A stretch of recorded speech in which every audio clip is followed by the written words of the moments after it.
तिलकामाझी भागलपुर विश्वविद्यालय के syndicate hall में आज जिला और पुलिस प्रशासन की बैठक कुलपति प्रोफेसर जवाहर लाल की अध्यक्षता में हुई। गौरतलब हो कि इस बार तिलकामाझी भागलपुर विश्वविद्यालय में आगामी 21 मार्च को आयोजित सीनेट की वार्षिक बैठक की अध्यक्षता कुलाधिपति राजेंद्र विश्वनाथ आर्लेकर करेंगे। कार्यक्रम एसएम कॉलेज के नवनिर्मित परीक्षा भवन में होगा, जिसकी तैयारी टीएमयू में जोर शोर से चल रही है। वहीं राज्यपाल के कार्यक्रम में किसी प्रकार की बाधा उत्पन्न न हो, जिसकी समीक्षा के लिए जिला प्रशासन और टीएमयू प्रशासन के अधिकारियों ने संयुक्त बैठक की। बैठक में कुलपति ने प्रोजेक्टर के माध्यम से जिले के अधिकारियों को एमबीए कैंपस और टीएमयू परिसर के इर्द गिर्द अवैध कब्जा एवं अतिक्रमण दिखाने के लिए विभिन्न स्थलों की फोटोग्राफी और वीडियो करवाई थी, लेकिन काफी प्रयास के बाद भी प्रोजेक्टर नहीं चला, जिस पर कुलपति ने नाराजगी जताई और एक जिम्मेदार अधिकारी को जमकर फटकार लगाई। कुलपति ने कहा कि आपको 24 घंटे पूर्व इसे चेक करने के लिए कहा गया था, फिर भी आपने इसे हल्के में लिया। ऐसे में अब क्या करें? इसके बाद कुलपति ने लैपटॉप अपने नजदीक मंगवाया और फिर सिटी एसपी मिस्टर राज, सदर SDO Dhananjay Kumar, city DSP Ajay Kumar Chaudhary और अन्य पदाधिकारी को अतिक्रमण की तस्वीर दिखाई, साथ ही उनसे जल्द अतिक्रमण हटवाने की बात कही। इस बीच प्रोफेसर जवाहर लाल ने नगर निगम के अधिकारियों को तलब किया, लेकिन वे तब तक बैठक में नहीं आए थे, जिसके बाद प्रॉक्टर प्रोफेसर अर्चना कुमारी शाह ने मोबाइल पर उप नगर आयुक्त से कुलपति की बात कराई, जिसके कुछ देर बाद सिटी मैनेजर विनय कुमार यादव बैठक में पहुंचे। जबकि बैठक समाप्त होने के बाद नगर निगम के deputy mayor doctor Salauddin Ehsan भी सिंडिकेट हॉल पहुंचे और कुलपति से वार्ता की। वहीं जिले के अधिकारियों से कुलपति प्रोफेसर जवाहर लाल ने कहा कि विश्वविद्यालय के सामने कोई सब्जी बेचता है तो कोई गोईठा ठोकता है और कोई पशु बांधता है, थाना में आवेदन देने पर भी कार्रवाई नहीं होती है। उन्होंने कहा कि कुलाधिपति राजेंद्र विश्वनाथ आर्लेकर 21 मार्च को एमबीए के नवनिर्मित भवन में विजिट भी कर सकते हैं, लेकिन एमबीए कैंपस के इर्द गिर्द भी अतिक्रमणकारियों का कब्जा है। मौके पर सदर एसडीओ धनंजय कुमार और सिटी एसपी राज ने कहा कि राज्यपाल के आगमन के पूर्व कैंपस को अतिक्रमण मुक्त करा दिया जाएगा, जबकि अतिक्रमण हटाने को लेकर सिटी एसपी एवं सिटी डीएसपी ने संबंधित थानेदार को जरूरी दिशा निर्देश दिया। बैठक में registrar doctor Vikas Chandra, DSW professor Vijendra Kumar, BN college के principal professor Ashok Thakur, professor Sanjay Jha, DO doctor Anil Kumar, परीक्षा नियंत्रक डॉक्टर आनंद कुमार, एनएसएस समन्वयक डॉक्टर राहुल कुमार, जनसंपर्क पदाधिकारी डॉक्टर दीपक कुमार दिनकर समेत कई थाना के दरोगा और विश्वविद्यालय के कर्मी मौजूद रहे। पुलिस प्रशासन और नगर निगम तीनों के उच्च जो अधिकारी हैं उन लोगों को मैंने आमंत्रित किया था महामहिम को कार्यक्रम को देखते हुए, जो कि 21 तारीख को होना है एसएम कॉलेज में। तो ऐसे परिस्थिति में पूरा पुलिस प्रशासन के जितने भी उच्च अधिकारी हैं, थाना इंचार्ज हैं, सब लोग आए। जिला प्रशासन से भी हमारे जो एसडीओ हैं वो आए और इस पर चर्चाएं हुई कि कहाँ कहाँ जो कार्यक्रम स्थल है, महामहिम जहाँ रहेंगे, महामहिम या तो हेलीपैड से या बाई रोड से आएंगे तो वहाँ से लेकर के उनको ठहरने के स्थल से एसएम कॉलेज जहाँ प्रोग्राम होना है सीनेट का, वहाँ तक पूरे भी चारों तरफ जितने भी इंक्रोचमेंट है वो सभी हटा दिए जाएंगे। और साथ ही साथ एमबीए डिपार्टमेंट जो पहले एमबीए हट गया था फिर इंक्रोचमेंट हो गया है ना, उसको भी हटाने के लिए इन्होंने पुष्टि की है कि कोई पर किसी भी प्रकार का इंक्रोचमेंट नहीं रहेगा। पूरा पुलिस व्यवस्था, फोर्स, जितने भी चीज़ें होती हैं सुरक्षा के, वो सारा चीज़ जिला प्रशासन, पुलिस प्रशासन ने कहा है कि हम लोग ज्वाइंटली हम सब करेंगे सर, इसके लिए कोई चिंता की बात नहीं है। और इंक्रोचमेंट का उन्होंने कहा है कि एमबीए और जो रोड साइड में दिख रहा है ना, जिससे कि पूरा यूनिवर्सिटी का फेस मतलब खराब हो रहा है, उसको उन्होंने कहा कि 10 तारीख तक हम संपन्न कर लेंगे। Thank you. प्रशासनिक स्तर पर कहता है ऐसी सूचना मिली है कुल सचिव महोदय के द्वारा, ऐसी हम लोग को सूचित किया गया है कि डेट अभी निर्धारित नहीं है उसके माध्यम से, लेकिन फिर भी हम लोग एहतियातन के तौर पे पूरी व्यवस्था रहेगी। सुरक्षा को देखते हुए जितने भी रूट रहेंगे सभी जगह पे पुलिस बल और मजिस्ट्रेट की प्रतिनियुक्ति की जाएगी। भ्रमणशील रहते हुए इस पूरे क्षेत्र को शांति व्यवस्था के तहत रहते हुए ये पूरा जो आगामी आगमन है उसको हम लोग कंक्लूड कराएंगे। भागलपुर जिलाधिकारी डॉक्टर नवल किशोर चौधरी और वरीय पुलिस अधीक्षक ने आज समाहरणालय परिसर से जिला बाल संरक्षण इकाई के जागरूकता रथ को हरी झंडी दिखाकर क्षेत्र के लिए रवाना किया। इस मौके पर उप निदेशक जिला बाल संरक्षण इकाई नेहानुपुर, संयुक्त निदेशक सूचना एवं जनसंपर्क विभाग, जिला बाल संरक्षण इकाई एवं चाइल्ड हेल्प डेस्क के सभी कर्मी उपस्थित थे। वहीं जिलाधिकारी ने कहा कि इस जागरूकता रथ का मुख्य उद्देश्य लोगों तक योजनाओं की जानकारी देना है। बाल संरक्षण इकाई भागलपुर के द्वारा जो समाज कल्याण विभाग बिहार सरकार के अंतर्गत आता है, उनके द्वारा आज अपने योजनाओं के संबंध में लोगों को जागरूक करने हेतु आज रथ का रवाना किया गया है। इसमें सरकार की कई योजनाएं हैं जो आम लोग जानते हैं, कई लोग नहीं जानते हैं, जिसके कारण से लोग लाभ नहीं ले पा रहे हैं। जैसे परवरिश योजना है या एक सहायता योजना है और फिर है कन्या विवाह योजना है। साल के पहले राष्ट्रीय लोक अदालत की तैयारी पूरी कर ली गई है। वहीं 9 मार्च को होने वाले राष्ट्रीय लोक अदालत को लेकर आज भागलपुर DLSA के सचिव उमेश प्रसाद ने बताया कि इस बार भागलपुर सिविल कोर्ट में 18 बेंच, नवगछिया में 5 बेंच और कहलगांव में 1 बेंच पर सुनवाई की जाएगी। नेशनल लीगल सर्विस अथॉरिटी के द्वारा जो कैलेंडर जारी किया गया है, उसमें पहला लोक अदालत 9 मार्च 2024 है, दूसरा लोक अदालत जो है 11 मई 2024, तीसरा लोक अदालत जो है 14 सितंबर 2024 और चौथा और अंतिम लोक अदालत है 14 दिसंबर 2024 है।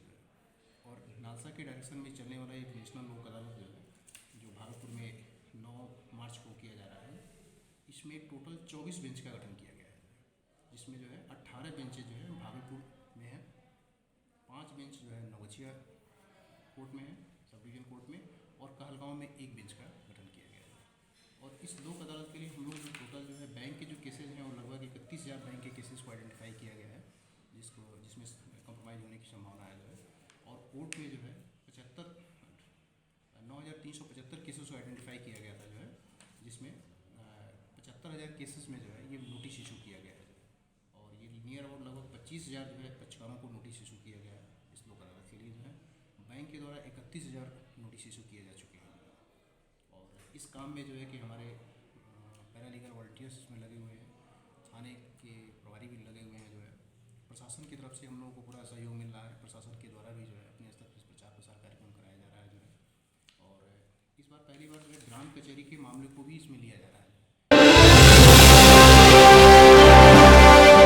घर शिफ्ट करना हो या ऑफिस रीलोकेट करना हो, मेक माई शिफ्ट के साथ अपने सामान को सुरक्षित पहुंचाइए कहीं भी कभी भी। मेक माई शिफ्ट देते हैं residential and office relocation, long distance relocation, heavy machine shifting, packing and moving, international and intercity moving, car transportation जैसी ढेरों best services. Make my shift packers and movers. For bookings call 8298-181-018 या log on करें www.makemyshift.in। Rinku LED bulb एक बार लाओ और चलाते ही जाओ। हमारे LED बल्ब्स है क्वालिटी में नंबर 1 और एनर्जी एफिशिएंट, जो रखे एनवायरनमेंट और आपके बिजली के बिल दोनों का ख्याल। रिंकू LED बल्ब के साथ एनर्जी बचाओ और बिल घटाओ। ये है पावर सेविंग लाइट जो चले लंबे समय तक और रखे आपके घर को रोशन। हमारे यहाँ LED लाइट्स मिलते हैं एक व्यापक रेंज में जो आपकी हर जरूरत को पूरा करेगी। लेकिन यही नहीं, हमारे LED लाइट सिर्फ चमकदार नहीं बल्कि एनवायरनमेंट फ्रेंडली भी है। तो आज ही लाओ रिंकू LED बल्ब और पाओ 1 साल की वारंटी का भरोसा। रिंकू LED बल्ब्स, नई जनरेशन के स्मार्ट बल्ब्स। आज ही संपर्क करें 8651063786 या मेल करें rinkooledbulb@gmail.com। हमारा पता असाननपुर, भागलपुर, बिहार 812002। बच्चा जब जन्म लेता है तो कई बार बच्चा तुरंत नहीं रोता है, रोने में देर हो जाता है। ऐसे में बच्चा क्षतिग्रस्त हो जाता है और उसके बचने की संभावना कम हो जाती है।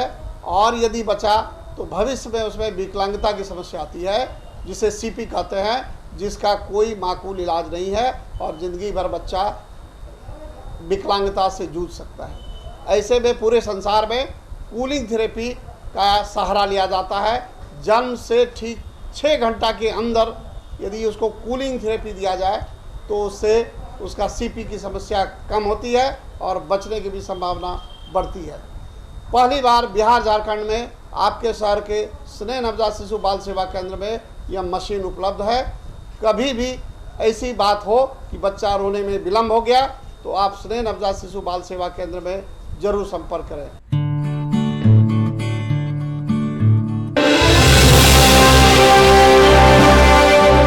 हेलो, मैं महिला थाना की महिला सिपाही बोल रही हूं। अब साइबर ठग कुछ इसी अंदाज में लोगों को ठगना शुरू कर दिया है। आए दिन नया तरीका ढूंढ रहे हैं और आम लोग इसके झांसे में आकर ठगी के शिकार हो रहे हैं। ऐसा ही एक ताजा मामला रोहतास जिला के डेहरी से इंदिरापुरी थाना क्षेत्र के कटार स्थित शिवपुरी कॉलोनी से सामने आया है, जहां साइबर ठग ने शिव शंकर राय के ICI बैंक डेहरी शाखा के बचत खाता से करीब 80,000 रुपये निकाल लिया। दरअसल साइबर ठग ने अपने को डेहरी महिला थाना का सिपाही बताते हुए होम्योपैथी दवा लेने के नाम पर 2640 रुपये के बजाय पहले 26,440 रुपये खाता में भेजा। जब श्री राय द्वारा विरोध किया गया तो अपनी गलती मानते हुए पैसा लौटाने का आग्रह किया गया। वही पैसा लौटाने के दौरान श्री राय के खाते से पैसा उड़ा लिया गया। वही शिव शंकर राय ने साइबर थाना में दिए आवेदन में कहा है कि बीते 21 फरवरी को एक कॉल आया था। ये है कि 21 तारीख को एक महिला कांस्टेबल अपना पूजा नाम बताते हुए BMP में ट्रेनिंग ये BMP थाना के महिला सेल में वो कार्यरत बताते हुए हमसे दवा का मांग की। जो हम 21 तारीख को उसने दवा का लिस्ट भेजा मेरे व्हाट्सएप पे, और उसके व्हाट्सएप पे उसका ड्रेस कोड भी एक कांस्टेबल का था। उस दवा के लिस्ट में हमने ये आपत्ति जताई कि इतना दवा आप क्यों मांग रही हैं। तो उसने कहा कि हमारे सीनियर मांगे हैं, इस दवा को आप दे दीजिए और हमको बता दीजिए कितना पैसा है, वो पैसा हम आपको भेज देंगे और हम आपका डेरा भी देख लेंगे, आके दवा भी ले लेंगे। स्थिति ऐसी हुई कि 23 तारीख को 22 को हमको नहीं जाना था। 23 तारीख को पुनः उसका फ़ोन आया और उसने कहा कि दवा हमारा बांध दिए हैं। हम कहीं हाँ बिल्कुल बांध दिए हैं। तो ठीक है, दवा हमारा जैसे या तो हम किसी को भेजेंगे या स्वयं आके आपके डेरा से ले लेंगे, क्योंकि हम चाहेंगे भी कि आपका डेरा देख ले। हम उसको डेरा अपना बताया भी कि शिवपुरी नारायणपुर से शिवपुरी कॉलोनी में हम रहते हैं और किसी से भी जानकारी लेंगी कि शिव शंकर राय प्रोफेसर का कौन डेरा है तो बता देगा लोग। ऐसी स्थिति में वो हमसे पूछी कि दवा का दाम कितना हुआ। हमने बताया 2640 रुपये हुए। 2640 के बजाय हम देखे कि हमारे मोबाइल पे 26,440 रुपये का डेबिट का मैसेज आया, क्रेडिट का मैसेज आया। फिर हमने आपत्ति किया कि आप 2640 के बजाय 26,440 रुपये क्यों भेज रही हैं। बोले गलती से चला गया है, रेस्ट पैसा हमको आप लौटा दीजिए। हम बोली कि एक रिक्वेस्ट है कि इसको 2 फेज में लौटा दीजिएगा, एक 15,000 और रेस्ट 8,760 दूसरे बार में लौटा दीजिएगा। जब तक हम उसको ये पैसा लौटाने का प्रक्रिया कर ही रहे थे, इसी क्रम में वो हमारे को 3 क्रेडिट भी दिखाया और 3 डेबिट भी दिखाया। क्रेडिट देख करके हम दंग रह गए कि बार बार पैसा क्यों आ रहा है, और जब डेबिट होने लगा तो हम तो और दंग रह गए। फिर हम उसको डांटे भी कि तुम तो चीटर हो, फ्रॉडिज्म कर रही हो मेरे साथ। तो उसने फ़ोन को काट दिया। उसके बाद हम इस जानकारी लेने के लिए, चूँकि वो बताई कि महिला थाना में हम पोस्टेड हैं, तो महिला थाना गए। महिला थाना में कोई पूजा नाम की लड़की नहीं थी। बोला लोग कि ये तो आपके साथ ठगी हो गया है, कोई पूजा नाम की यहाँ लड़की कार्य नहीं करती है।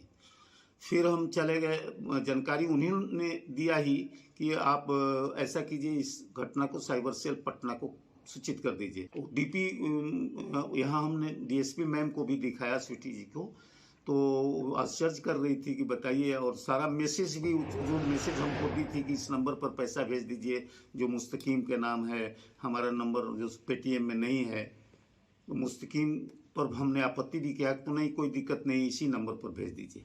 वो सारा मैसेज उन्होंने शाम को वो डिलीट कर दी।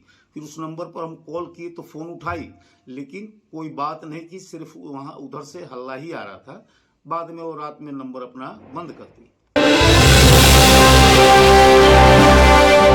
भागलपुर के सुल्तानगंज विधानसभा क्षेत्र के शाकुंड प्रखंड के किशनपुर अमखोरिया पंचायत में लोजपा के प्रखंड अध्यक्ष कुंदन कुमार सिंह के नेतृत्व में लोकसभा चुनाव को देखते हुए जिला, प्रखंड, पंचायत और बूथ स्तर की समीक्षा बैठक की गई। प्रदेश सचिव सौरभ तिवारी एवं जिला संयोजक सुबोध पासवान ने संगठन को लेकर कार्यकर्ताओं को बिहारी फर्स्ट विजन के बारे में विस्तृत जानकारी दी।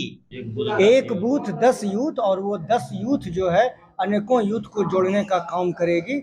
और हम घर घर जा रहे हैं। बिहारी फर्स्ट जो हमारे राष्ट्रीय अध्यक्ष चिराग जी का डॉक्यूमेंट्स है उसको हम घर घर तक पहुंचा रहे हैं, इसी उद्देश्य, आस्था, विश्वास के साथ कि हमारे पार्टीज में आप आइए, जुटिए और जो बिहारी फर्स्ट का उद्देश्य है उसको हम घर घर तक जाके पहुंचाने का काम करें।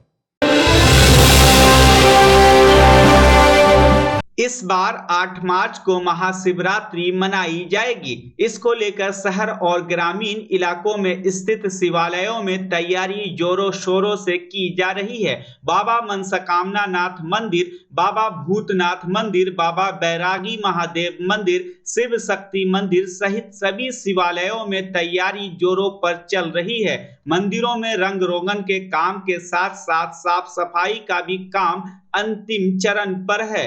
इसके अलावा कई इलाके में शिव की बारात भी निकाली जाएगी, जिसमें तरह तरह की झांकियां रहेंगी। मंदिरों में बाबा का भजन, बाबा का जलाभिषेक और कई कार्यक्रम आयोजित होंगे। नाथनगर के प्रसिद्ध मंदिर बाबा मनसकामना नाथ मंदिर में मंदिर समिति के द्वारा श्रद्धालुओं को पूजा करने में कोई परेशानी ना हो, इसको लेकर खास ख्याल रखा जा रहा है। वहीं बाबा बैरागी महादेव मंदिर के संरक्षक रवि राय उर्फ खगेश यादव ने बताया कि हिंदू धर्म में शिवरात्रि का काफी महत्व है। इधर महाशिवरात्रि को लेकर जिला पुलिस कप्तान आनंद कुमार ने सभी थानेदार को अपने अपने क्षेत्र में विशेष ध्यान देने का निर्देश दिया है। एसएसपी ने बताया कि इस दौरान सुरक्षा के कड़े इंतजाम रहेंगे। देखिए, महाशिवरात्रि जो कि 3 दिन बाद अर्थात 8 मार्च को मनाया जाएगा, जिसमें कि कई शोभा यात्रा निकलने की सूचना हम लोग को प्राप्त हुई है। तो उनके आयोजकों से जो हमारे थानाध्यक्ष लगातार संपर्क में है और उनका विधिवत कंडीशन के साथ लाइसेंस इशू किया जाएगा, जिसमें कि निकलने का समय, समाप्त होने का समय और किस रूट से पूरी शोभा यात्रा निकलेगी उसका पूरी विवरणी होगी। और इसके साथ ही साथ जो डीजे पर प्रतिबंध है वो जारी रहेगा और इसमें लाइसेंसेस निर्गत किए जाएंगे। जो भी आयोजक होंगे उनका सारा डिटेल और विवरणी रखी जाएगी और इसको लेके भी हमारी तैयारी लगातार चल रही है। हमें एक अर्धसैनिक बल की कंपनी भी प्राप्त हुई है, जिसको लोकसभा चुनाव के मद्देनज़र, तो उसका भी हम लोग रूट मार्च एरिया डोमिनेशन लगातार चल रहा है। यहाँ पर सफाई और रंग रोगन का जितना काम था सारा कंप्लीट हो चुका है मेरा। और उस दिन सुबह 4 बजे से बाबा का पट खुल जाएगा, पूजा पाठ आरती होगी, शाम को भंडारा होगा, खीर और पूरी का भंडारा लगेगा। और श्री 108 बुढ़िया काली मंदिर नरगा चौकी नियामतपुर में 24 घंटे का अष्टजाम कीर्तन सीताराम का रखा गया है महाशिवरात्रि के उपलक्ष्य में।